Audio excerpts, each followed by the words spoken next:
Assalamualaikum warahmatullahi wabarakatuh. Perkenalkan, nama saya Muhammad Rido dengan NPM 2121010036. Di sini saya akan membuat video tugas dari mata kuliah Hukum Acara PTUN dan MK. Sini saya akan menjelaskan dari bab 1 sampai bab 2.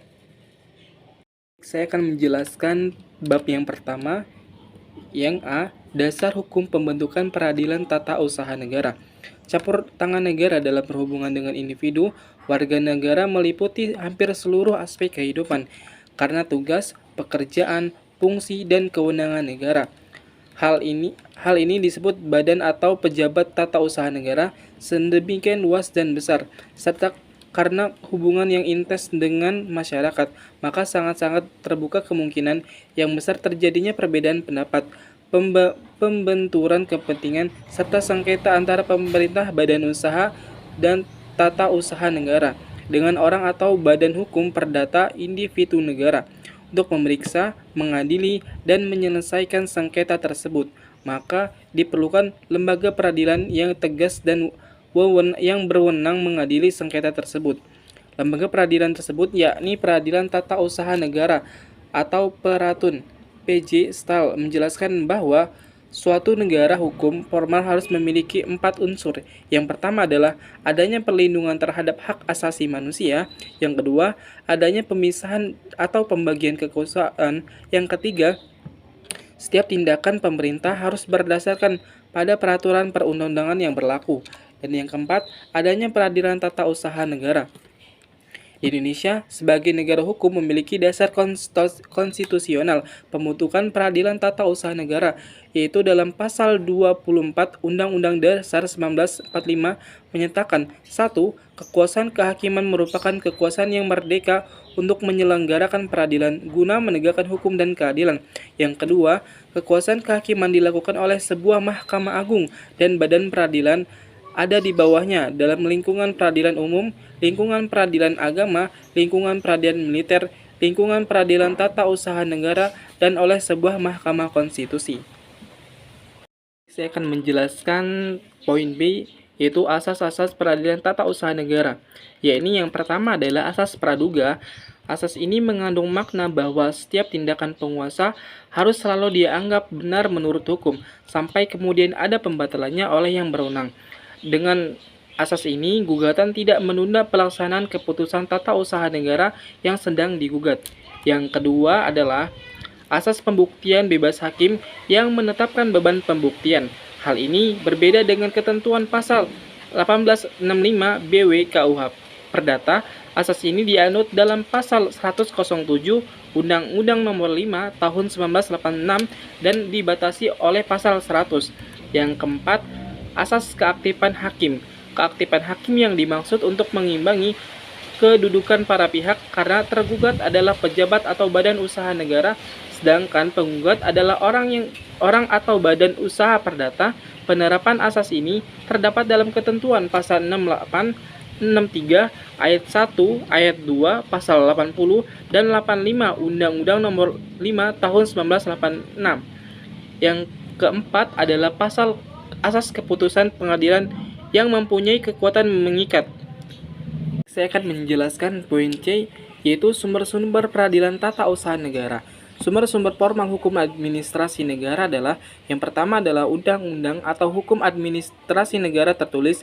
Yang kedua, praktik administrasi negara atau hukum administrasi negara yang merupakan kebiasaan.